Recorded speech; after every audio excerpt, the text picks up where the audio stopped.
सुप्रभात आप सभी को। आज का जो हमारा टॉपिक है वो ये है कि बगास फीडिंग हमारी कैसे फर्नेस तक जाती है और उसके बाद बगास यार्ड में बचा हुआ बगास कैसे जाता है। मैं सारे चीज़ों के बारे में बताऊंगा, इंटरलॉक से लेकर आपका सारी मोटरें दिखाऊंगा कि BC3 कहाँ है, BC4 कहाँ है, RBC कहाँ है। ये सारी चीज़ें मैं इस वीडियो में दिखाऊंगा। तो चलिए वीडियो को जल्दी से स्टार्ट करते हैं। आप जो अभी देख रहे हैं ये MBC है। MBC का फुल फॉर्म होता है मेन बगास कैरियर। MBC जो है वो मील हाउस की लास्ट मील से, अगर 4 मील हैं तो लास्ट वाली चौथी मील से, अगर 3 मील हैं तो लास्ट वाली तीसरी मील से ये रेक अटैच होके और ये बगास को वहाँ से कैरी करके और ये हमारा फीडिंग के लिए लेके जाता है। मेन बगास कैरियर ही हमारा फॉइल फीडिंग करवाता है। और रिटर्न बगास कैरियर का भी जो हम यूज करते हैं बगास यार्ड से, वो भी बगास जो है MBC में ही ला के डाल देता है और उसके बाद ये फीडिंग उधर से भी होती है। ये जो आप देख रहे हैं ये सामने आपको में MBC की मोटर दिख रही है। MBC की मोटर में हमेशा जो है आप लोगों को गियर बॉक्स अटैच रखना चाहिए। इसका बहुत इम्पोर्टेंट रोल है। ये जो लाइन आप लोग देख रहे हैं जो MBC से अटैच है, ये स्लोप में जाकर MBC बेल्ट पे जो इसका बगास आएगा वो गिरेगा। तो जब भी हम RBC चलाते हैं तो वो सब RBC जो है वो बगास ला के BC4 में डालता है और BC4 का बगास MBC में चला जाता है और उससे फॉइल फीडिंग होती है। ये आप लोगों को दिख रहा होगा जो मैं दिखा रहा हूँ, ये MBC की चैन है। और ये जो हमारा ये जो आपको पट्टा दिख रहा है ब्लैक कलर का, ये स्लोप लाइन उसमें MBC में गिराई जा रही है। ये ऊपर वाला जो है वो BC4 है और वो BC4 की लाइन जो है वो MBC में जाके गिर रही है ऊपर से। और BC4 का जो बगास है वो RBC से आ रहा है। तो इधर से अगर हम देखें बगास यार्ड से तो RBC से आ रहा है बगास और वो BC4 में जा रहा है और BC4 से एक स्लोप लाइन बना के MBC में गिरा दी जा रही है और वो कंटिन्यू जैसे फीडिंग होनी है वो होती रह रही है।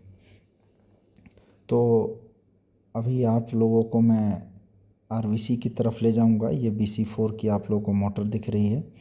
अभी हम RBC को चलाए नहीं हैं, इसीलिए ये मोटर बंद है और इसकी बेल्ट भी घूम नहीं रही है। और हम क्योंकि बैक फीडिंग अभी हमें लेने की ज़रूरत नहीं है, जो भी हमारा बगास आ रहा है वो सफिशेंट है। हम जितने मेगावाट पे चला रहे हैं वो सफिशेंट बगास है उसके लिए, और उससे हमारा बगास बच भी रहा है और वो BC3 के थ्रू हमारे बगास यार्ड में जा रहा है। ये सारी चीज़ें मैं दिखाऊंगा। ये देखिए, ये आपको जो मैं दिखा रहा था ये BC4 की मोटर है और मैं अब बगास यार्ड की तरफ जा रहा हूँ ऊपर ही ऊपर। और पूरा वीडियो मैं आप लोगों को लाइव दिखा रहा हूँ। बहुत ही मज़ेदार वीडियो होने वाला है, एक एक चीज़ आपको क्लियर हो जाएगी।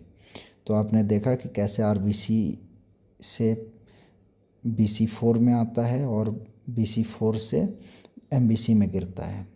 और एक चीज़ और मैं बता दूं, जब हम ये स्टार्ट करेंगे तो सबसे पहले BC4 चालू करेंगे तब RBC चालू करेंगे, ठीक है।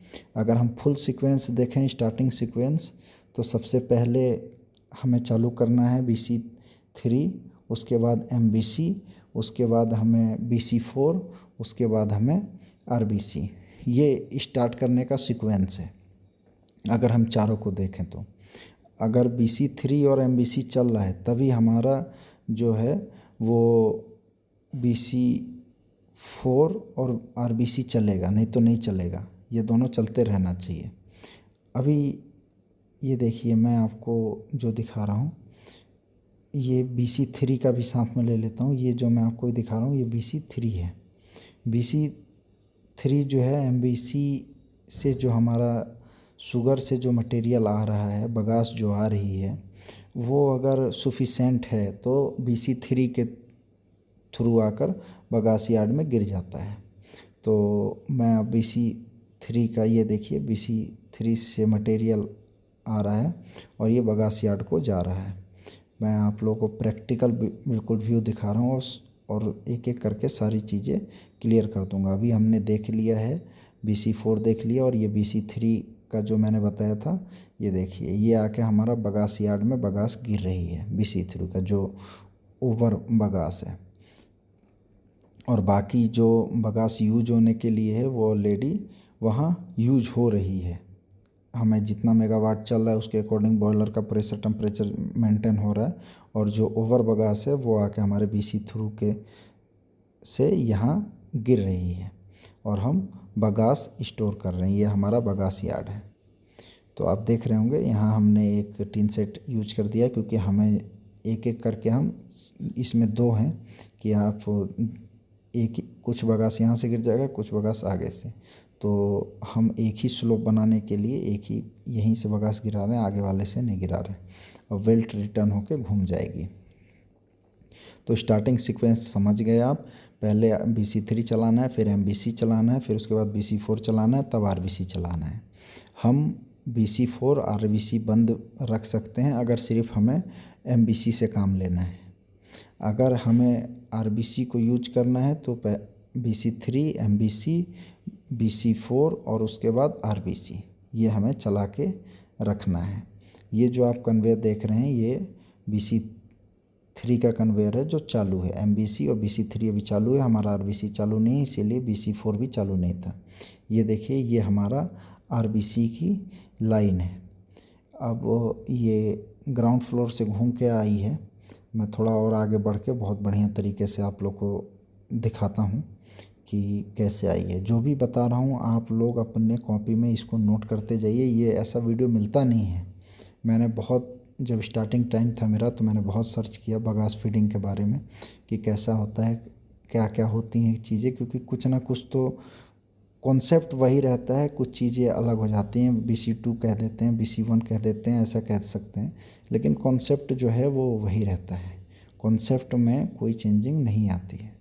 तो इन सब चीज़ों को आप लोगों को ध्यान रखना पड़ेगा। ये नीचे से भी मैं जाके आप लोग को दिखाऊंगा। ये RBC की बेल्ट है। थोड़ा मुझे टाइम लग रहा है वहाँ तक पहुँचने में।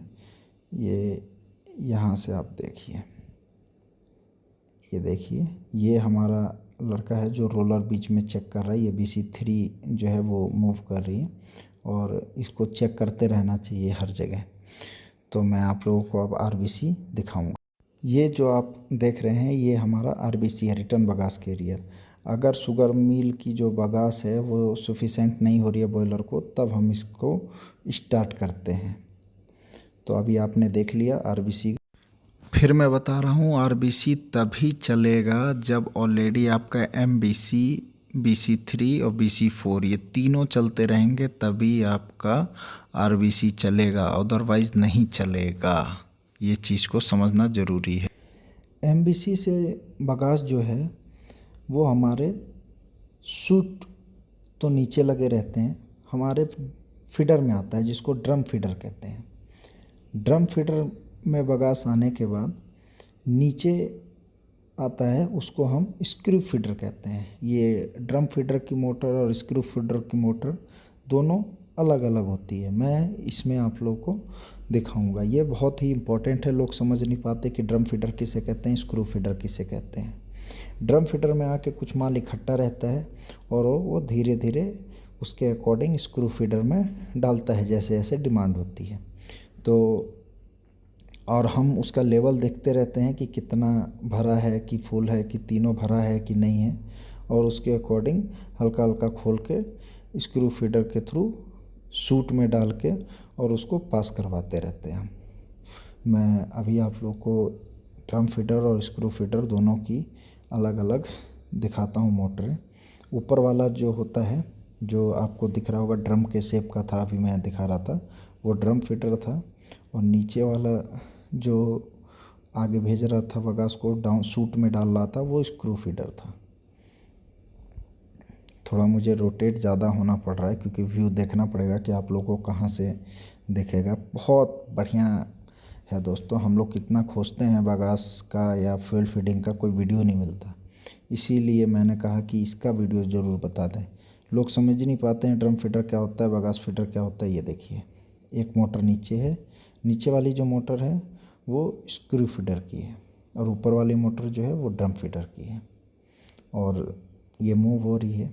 तो हम स्क्रू फीडर कभी कभी बंद कर देते हैं अपने आवश्यकता अनुसार कि हमें कितनी फीडिंग लेनी है अंदर में, और बाकी उधर आता रहता है। जो ओवरलैप होता है वो निकल जाता है, VC3 के द्वारा बगास यार्ड में वो मटेरियल चला जाता है।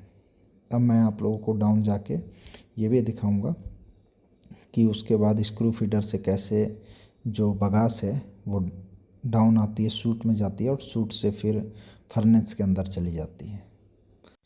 देखिए थोड़ा मैंने ये डाउन करके आप लोगों को व्यू दिखाया, मगर मैं अब थोड़ा आप लोगों को दूर से पूरा व्यू दिखा देता हूँ कि कैसा दिखता है स्क्रू फीडर और ड्रम फीडर, क्योंकि मुझे नहीं लगता कि हर किसी को ये चीज़ पता होती है बॉयलर में कि कौन सा ड्रम फीडर है, कौन सा स्क्रू फीडर है। मगर जितने लोग भी काम कर रहे हैं, चाहे वो इलेक्ट्रिकल से रिलेटेड हों, चाहे मैकेनिकल के हों, चाहे इंस्ट्रूमेंट के हों, उन्हें ये चीज़ मालूम होना चाहिए कि कौन सा ड्रम फीडर है, कौन सा स्क्रू फीडर है। तो आपने देखा हमने गेज ग्लास भी लगा रखे हैं, ग्लासेस जो यूज कर रखे हैं कि भाई हमारा कहाँ तक भरा हुआ है, कि ऐसा तो नहीं कि खाली हो गया ड्रम फीडर। और ये नीचे वाला जो है आपका वो स्क्रू फीडर है। तो बहुत बढ़िया से देख लीजिए, ड्रम फीडर इसको कहते हैं। ये देखिए, ये आपको दिख रहा होगा, हम यहाँ से लेवल देख लेते हैं मैनुअली। ये जो ग्लास लगे हैं यहाँ से मैं लेवल दिख जाता है कि कितना ड्रम फीडर में लेवल है और कितना नहीं है। ये देखिए, ये जो आपका दिख रहा है ये ऊपर से स्क्रू फीडर से आ रहा है और ये डायरेक्ट फर्नेस में जा रही है ये लाइन, ये आपका सूट है। और ये जो लाइन आपको दिख रहा है ये ऐसे फैन की एयर है। ये जो तीन आप लोग को लाइन दिख रही हैं ये ऐसे फैन की एयर की लाइनें हैं। मैं थोड़ा पीछे से व्यू लेता हूँ एक साथ में। जो हमारा सूट की लाइनें जो तीनों अंदर जा रही हैं और जो तीन हमारी ऐसे फैन से निकल के एयर जा रही हैं उन सभी को ये देखिए, तीन ये जो बड़े वाले रेक्टेंगल टाइप में दिख रहे हैं ये हमारा सूट की लाइनें हैं और ये तीन ऐसे फैन की एयर की लाइनें हैं। फॉइल को जलाने में बहुत मदद करता है ऐसे फ़ैन। ऐसे फ़ैन अगर है आपका तो बहुत सारे काम आसानी से हो जाते हैं। फॉइल अच्छे से जलता भी है। जो फॉइल उड़ता रहता है फर्नेस के अंदर उसको वो ऐसे फ़ैन की एयर दबा के और उसको जलाने का काम करती है।